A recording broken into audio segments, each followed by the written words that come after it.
नमस्कार, स्वागत है आपका न्यूज ब्लास्ट में। आपके साथ मैं हूं श्वेता मिश्रा। राजस्थान का संभावित मंत्रिमंडल फेरबदल अब फरवरी के दूसरे सप्ताह में शपथ ग्रहण करवाने की यहां पर कोशिशें हैं। विधानसभा के बजट सत्र से पहले शपथ ग्रहण की कोशिश की जा रही है। इस काम के लिए पायलट कैंप का आला कमान पर जबरदस्त दबाव है, लेकिन दबाव के बावजूद इस बारे में नहीं हो पा रहा है कोई भी अंतिम फैसला। गहलोत 22 और 23 जनवरी को रहेंगे केरल के दौरे पर। जयपुर लौटते समय गहलोत रुक सकते हैं, एक दिन दिल्ली में भी, और इस दौरान गहलोत की हो सकती है इस मुद्दे पर सोनिया गांधी से मुलाकात। इसके बाद ये ड्रॉप होने वाले और नए मंत्रियों के बारे में अंतिम फैसला होगा। विश्वेंद्र सिंह और रमेश मीणा की वापसी पर गहलोत कैंप का है नेचुरल ऑब्जेक्शन, लेकिन अगर खुद सोनिया राहुल ने इन्हें वापस लेने के लिए कहा गहलोत से, तो फिर एक अनुशासित कार्यकर्ता और मुख्यमंत्री की तरह गहलोत करवा सकते हैं इन दोनों की शपथ की। लेकिन इस सारे माहौल में कांग्रेसी क्षेत्रों में एक यक्ष प्रश्न भी है, क्या इतना सब होने के बावजूद सोनिया कहेंगी इन दोनों की मंत्रिमंडल में वापसी के लिए? अलबत्ता पायलट कैंप के 2-3 लोगों का मंत्रिमंडल में आना यहाँ पर लगभग तय है। दूसरी ओर 102 वफादार और समर्पित विधायकों में से कई लोग कर रहे मंत्रिमंडल में आने या किसी बोर्ड या कॉर्पोरेशन में चेयरमैन बनने का इंतजार। अब शायद गहलोत के केरल और दिल्ली से लौटने के बाद ही स्थिति पूरी तरह से साफ हो पाएगी। ऐसे में आखिर क्या होगा अजय माकन की 7 दिसंबर को की गई सार्वजनिक घोषणा का? माकन ने की थी 31 जनवरी तक राजनीतिक नियुक्तियों का काम पूरा होने की घोषणा, और इसी बीच माकन के भी 24 जनवरी के बाद जयपुर आने की चर्चाएं भी है। तो संभावित है मंत्रिमंडल, लेकिन बहुत सारी चीजें हैं जो साथ साथ हो रही है। लेकिन अभी क्योंकि केरल का अहम दौरा है मुख्यमंत्री अशोक गहलोत का, लेकिन कहीं ना कहीं ऑब्जेक्शन कुछ नामों को लेकर दूसरे वफादार विधायक भी कर सकते हैं और लगातार ऑब्जेक्शन जताया भी जा रहा है। कांग्रेस के आंतरिक चुनाव की इनसाइड स्टोरी। जब सोनिया गांधी ने चुनाव को दे दी हरी झंडी, तो चुनाव होने ही है। चुनाव के लिए दी गई समय सीमा फरवरी के अंत तक हो जाएगी ये पूरी। ऐसे में उस समय चुनाव हो जाएंगे नहीं तो 3 महीने ये चुनाव खिसकेंगे। 5 राज्यों के चुनाव के बाद कांग्रेस का महाधिवेशन और चिंतन शिविर यहाँ पर आयोजित होगा। कांग्रेस के संविधान के अनुसार ही चुनाव प्रक्रिया अपनाए जाने की भी यहाँ पर चर्चा है, और कुछ नेता चाहते हैं अध्यक्ष के साथ कार्य समिति, केंद्रीय चुनाव समिति के सदस्यों का भी चुनाव हो जाए। और इतना ही नहीं, कुछ नेता तो कांग्रेस में संसदीय बोर्ड की बहाली की भी यहाँ पर मांग कर रहे हैं। और अब सभी फैसलों पर पार्टी आलाकमान के निर्देशों का सभी को इंतजार है कि आखिर पार्टी आलाकमान क्या फैसला, क्या निर्णय इसे लेकर देता है। लेकिन माना जा रहा है कि 3 महीने चुनाव खिसक जाएंगे। अगर जो समय सीमा दी गई है फरवरी के अंत तक ये चुनाव प्रक्रिया पूरी नहीं होती है, तो उसके बाद 3 महीने और ये चुनाव खिसकना लगभग तय है। बीजेपी की लड़ाई का फायदा उठाएगी कांग्रेस। कांग्रेस ने अपनी रणनीति में बदलाव किया है। बीजेपी को उसी के घर की लड़ाई का फायदा कांग्रेस उठाएगी। विधानसभा उपचुनाव और निकाय चुनाव में बढ़त बनाएगी कांग्रेस। पीसीसी चीफ गोविंद सिंह डोटासरा भी इसे लेकर रणनीति बना रहे हैं। बीजेपी की गुटबाजी से कांग्रेस खेमा उत्साहित है। कांग्रेस ने इससे निकाय चुनाव में फायदा मिलने का दावा किया। बागियों से ज्यादा नुकसान न होने को लेकर भी यहाँ पर विश्वस्त जरूर है कांग्रेस। तो ऐसे में कहीं ना कहीं नजर आ रहा है बीजेपी की लड़ाई का फायदा कांग्रेस उठाएगी। अपनी रणनीति में कांग्रेस ने बदलाव किया है। बीजेपी को उसी के घर की लड़ाई का फायदा उठाएगी कांग्रेस। विधानसभा उपचुनाव और निकाय चुनाव में बढ़त बनाएगी कांग्रेस। इसे लेकर रणनीति भी पीसीसी चीफ गोविंद सिंह डोटासरा ने बनाई है।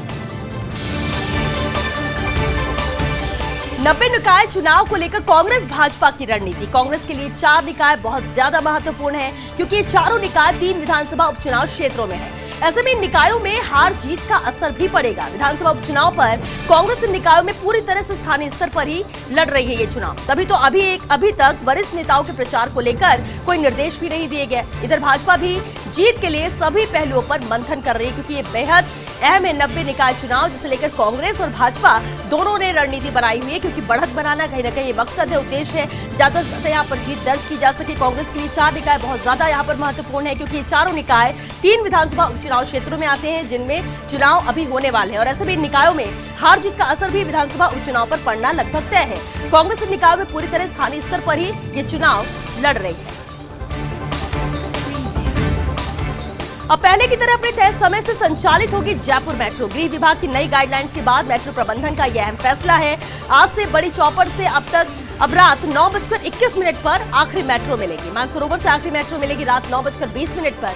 दोनों दिशाओं में हर 10 मिनट बाद उपलब्ध होगी मेट्रो। तो ये पूरी तैयारी की जा चुकी है और अब पहले की तरह ही संचालित होगी जयपुर मेट्रो। गृह विभाग की नई गाइडलाइंस के बाद मेट्रो प्रबंधन का यह अहम फैसला है। बड़ी चौपड़ से अब रात 9:21 पर आखिरी मेट्रो मिलेगी, तो मानसरोवर से भी आखिरी मेट्रो मिलेगी रात 9:20 पर।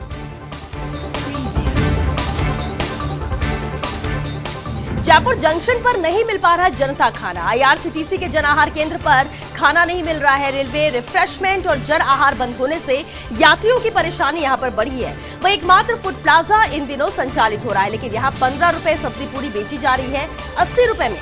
सादा थाली 180 से 200 रुपए में परोसी जा रही है। 10 रुपए की चाय के लिए भी 30 रुपए लिए जा रहे हैं। वही फूड प्लाजा को लेकर सामने एक और रोचक बात आई है।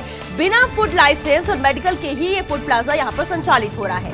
आईआरसीटीसी के अफसरों की मेहरबानी से ये संचालित हो रहा है, ये साफ नजर आ रहा है, क्योंकि अब तक कोई कार्रवाई इस पर नहीं की गई है। दिक्कत जरूर यहाँ पर यात्रियों को हो रही है, लेकिन अब मजबूरी यहाँ पर सिर्फ एकमात्र ये फूड प्लाजा ही बचता है। लेकिन यहाँ पर दुगने तिगने 4 गुने रेट पर चीजें दी जा रही है। अब समझिए 10 रुपए की चाय जहाँ 30 रुपए में दी जा रही है। एक और रोचक बात यही आई है कि बिना फूड लाइसेंस और मेडिकल के ही ये फूड प्लाजा संचालित हो रहा है और अभी तक कोई कार्रवाई इस पर नहीं। माना यह जा रहा है आईआरसीटीसी के अफसरों की मेहरबानी से ही ये संचालित है। प्रदेश में आतंकी गतिविधियां बढ़ने की सुगबुगाहट है। पीएचक्यू ने बीकानेर भरतपुर में मांगी एटीएस की चौकियां। राजस्थान की 1070 किलोमीटर लंबी अंतर्राष्ट्रीय सीमा है। बीकानेर संभाग के जिले एटीएस मुख्यालय से करीब 400 किलोमीटर दूर है। बॉर्डर पर आतंकवादी गतिविधियों की सूचना एकत्र करना मुश्किल होता है और कई ऐसे तत्व हैं जो बार बार वीजा लेकर पाकिस्तान यात्रा करते हैं। पाकिस्तान के कुछ यात्रियों का बीकानेर से वापस नहीं जाना भी सामने आया है। मेवात क्षेत्र में धार्मिक स्थलों पर बाहर से लोगों की आवाजाही रहती है।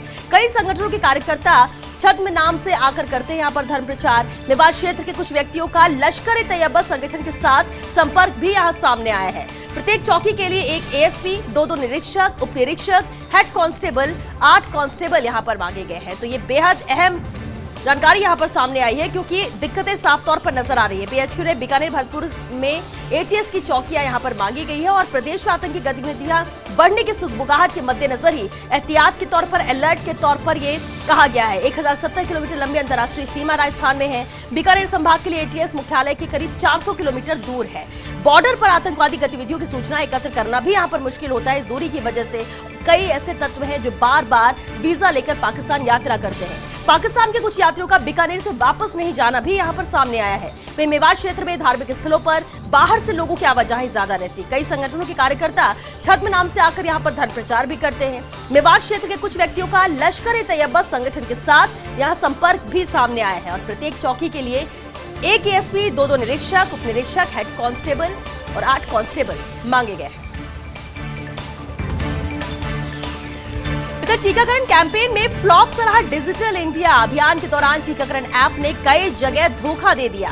कैंपेन सफल बनाने के लिए सरकार ने कोविड ऐप बनवाया था, लेकिन ज्यादातर राज्यों में ये ऐप ठीक से वर्क नहीं कर सका है और ऐसे में टीकाकरण टीम को मैनुअल तरीके से डेटा अपडेट करना पड़ा है। पंजाब, दिल्ली, असम, तेलंगाना में ऐप के कारण मैनुअल तरीके से लाभार्थियों को सूचित किया गया और ऐप के कारण ही महाराष्ट्र में तो 2 दिन तक वैक्सीनेशन की प्रक्रिया को भी यहाँ पर रोकना पड़ा और ये सब हुआ सिर्फ ऐप में दिक्कत होने की वजह से। हालांकि पहले पूरी तैयारी की जा रही थी, लेकिन टीकाकरण कैंपेन में डिजिटल इंडिया फ्लॉप सा रहा है और इसकी वजह यही है कि अभियान के दौरान टीकाकरण ऐप ने कई जगह धोखा दिया है। कैंपेन सफल बनाने के लिए सरकार ने ये कोविड ऐप बनवाया था, लेकिन ज्यादातर राज्यों में ये ऐप ठीक से काम नहीं कर सका और ऐसे में टीकाकरण टीम को मैनुअल तरीके से यहाँ पर डेटा अपडेट करना पड़ा है। पंजाब, दिल्ली, असम, तेलंगाना में ऐप के कारण मैनुअल तरीके से लाभार्थियों को सूचित भी किया गया और ऐप के कारण महाराष्ट्र में तो 2 दिन तक वैक्सीनेशन की प्रक्रिया को ही रोकना पड़ा।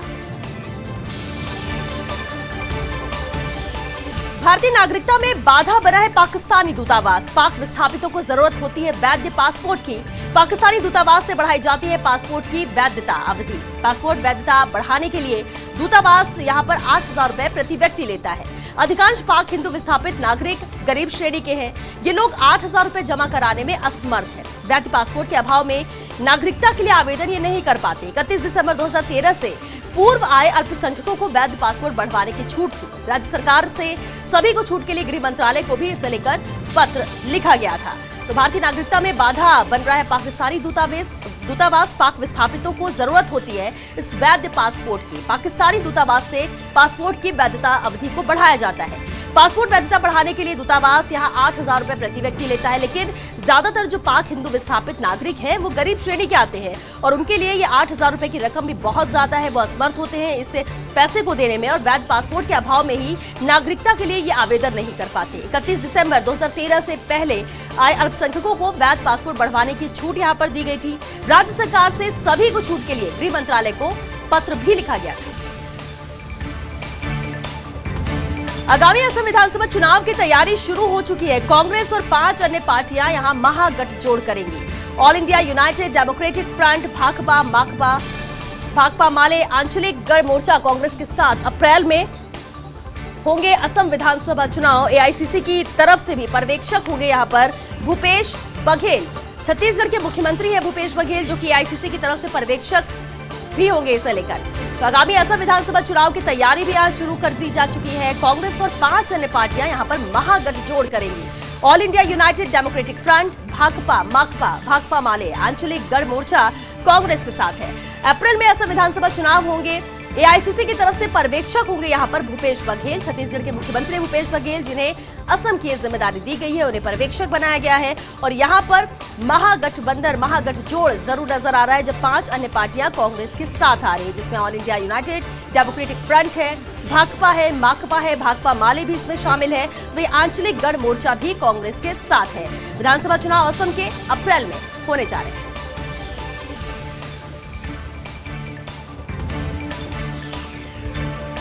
सहकारी संस्थाओं के चुनावों को लेकर अहम खबर है। सहकारी संस्थाओं के चुनावों में शैक्षणिक योग्यता की अनिवार्यता खत्म करेगी सरकार। पूर्ववर्ती सरकार ने शैक्षणिक योग्यता कर दी थी अनिवार्य। इस संशोधन को लागू करने वाला देश का पहला राज्य राजस्थान बना था, लेकिन विपक्ष में रहते हुए तब कांग्रेस ने जबरदस्त विरोध भी किया था। अब सरकार इस फैसले को पलटने जा रही है। सहकारिता विभाग ने नियमों में संशोधन का प्रस्ताव तैयार कर विधि विभाग को भेजा है। कैबिनेट की मुहर के साथ ही ये फैसला भी बदल जाएगा जब इसमें कैबिनेट की मुहर लग जाएगी। इसलिए सहकारी संस्थाओं के चुनाव को लेकर इस वक्त ये बड़ी खबर है। सहकारी संस्थाओं के चुनावों में शैक्षणिक योग्यता की अनिवार्यता अब सरकार खत्म करने जा रही है। पूर्ववर्ती सरकार ने शैक्षणिक योग्यता यहाँ पर अनिवार्य कर दी थी। इस संशोधन को लागू करने वाला देश का पहला राज्य बना था राजस्थान, लेकिन विपक्ष में रहते हुए तब कांग्रेस ने जबरदस्त इसका विरोध किया था। अब सरकार इस फैसले को पलटने जा रही है। सहकारिता विभाग ने नियमों में संशोधन का प्रस्ताव तैयार कर विधि विभाग को भेजा है और कैबिनेट की मुहर के साथ ही अब ये फैसला बदल जाएगा। आपका स्वागत है। चलिए बढ़ते आगे। ग्रेटर निगम की साधारण सभा होने जा रही है 28 तारीख को। ग्रेटर निगम बोर्ड की अहम बैठक है। 9 प्रमुख एजेंडों को लेकर बोर्ड बैठक होगी। बैठक में पार्षदों के वेतन भत्तों का यहाँ पहला मुद्दा होगा। बजट प्रस्ताव भी लाया जाएगा। बोर्ड की बैठक में पार्षदों को कार्य हेतु लैपटॉप वितरण भी यहाँ बोर्ड बैठक में एजेंडा रहेगा। राजस्थान नगर पालिका अधिनियम 2009 के अंतर्गत समिति गठन पर भी विचार विमर्श होगा। निगम की आर्थिक स्थिति में सुधार पर भी विचार विमर्श होगा इस बैठक में। वहीं जेडीए की आरक्षित दरों पर नगर निगम में भी लागू करने पर विचार यहाँ किया जा रहा है। राज्य नगरीय क्षेत्र भवन विनियम 2020 को लागू करने पर भी विचार किया जाएगा। तो कई अहम एजेंडे हैं जिसे तय कर लिया गया है। 9 प्रमुख एजेंडों को लेकर ये बोर्ड बैठक 28 तारीख को होगी ग्रेटर निगम बोर्ड की। कोटा कोचिंग को फिर से लगे पंख। अनलॉक होते ही देश भर से 32,000 से ज्यादा छात्र पहुंचे कोटा। कई बच्चों के अभिभावक भी आए हैं साथ। 10 माह बाद करियर सिटी अब उभर रही है केयर सिटी के रूप में। क्लासरूम से लेकर हॉस्टल तक सब है न्यू नॉर्मल। कोचिंग संस्थान, हॉस्टल, मेस में कोरोना दिशा निर्देशों के मुताबिक यहाँ पर पूरे इंतजाम किए जा रहे हैं। तो कोटा कोचिंग को फिर से अब पंख लगे क्योंकि अनलॉक होते ही देश भर से अब 32,000 से ज्यादा छात्र कोटा पहुंच रहे हैं। कर्ज में फंसे बैंकों को राहत पहुंचाने की तैयारी है। 2021-22 के बजट में 25,000 करोड़ रुपए अलग है। वही वित्त मंत्रालय ने बैंकों से इसे लेकर जानकारी भी मांगी। कितना कर्ज, कितना फंड और कितनी जरूरत है। बैंकों के 25,000 करोड़ रुपए सरकार दे सकती है। तो कर्ज में फंसे बैंकों को राहत पहुंचाने की तैयारी की जा रही है और इसी के मद्देनजर 2021-22 के बजट में 25,000 करोड़ रुपए अलग से रखे गए हैं। वित्त मंत्रालय ने बैंकों से इसे लेकर जानकारी भी मांगी है।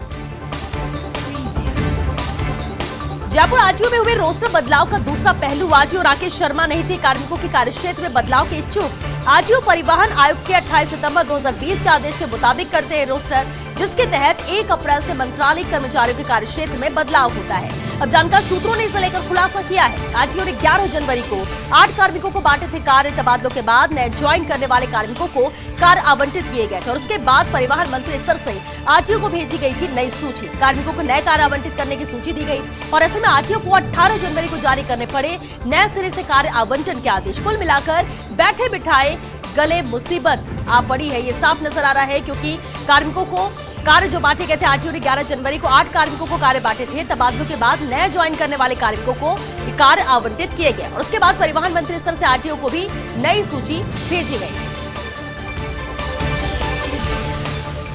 कपिल सिब्बल के विरोध का अब आगे क्या? दरअसल पिछले दिनों सिब्बल के एक इंटरव्यू पर खूब चर्चा हुई। पार्टी के आंतरिक चुनाव को लेकर सिब्बल ने इंटरव्यू में सवाल उठाए थे। ऐसे में गांधी परिवार के प्रति निष्ठा रखने वाले नेता चिढ़ गए थे सिब्बल से और बाद में राहुल गांधी की सिब्बल से मुलाकात हुई, जिसमें गिले शिकवे भी दूर हुए थे। लेकिन उन्होंने बाकी नेताओं की तरह 100% नहीं किया है सरेंडर और ऐसे में सिब्बल को पार्टी के अंदर से ज्यादा समर्थन नहीं मिलना है और अब सिब्बल के विरोध के बाद बजाय जल्द से जल्द पार्टी में संगठन चुनाव कराया जाए ताकि पार्टी के अंदर भी नेताओं और कार्यकर्ताओं का मनोबल बढ़े। आखिर कौन बना रहा ओवैसी को मुख्य विपक्षी? देश में ओवैसी की पार्टी AIMIM अपनी अलग पहचान बनाकर उभर रही है। भाजपा विरोधी उनको मुसलमानों का हीरो के रूप में प्रेजेंट कर रहे हैं और इतना ही नहीं, युवा और व्यापक मुस्लिम समाज भी उनको पसंद कर रहे हैं और वोट भी दे रहे हैं। अब AIMIM का आधार हैदराबाद से बाहर निकल अन्य देशों में भी बढ़ता जा रहा है। ओवैसी तेलंगाना सहित कर्नाटक, महाराष्ट्र, बिहार में भी सियासी एंट्री कर चुके हैं और ओवैसी की पार्टी बंगाल, उत्तर प्रदेश में चुनाव लड़ने की भी तैयारी कर रही है।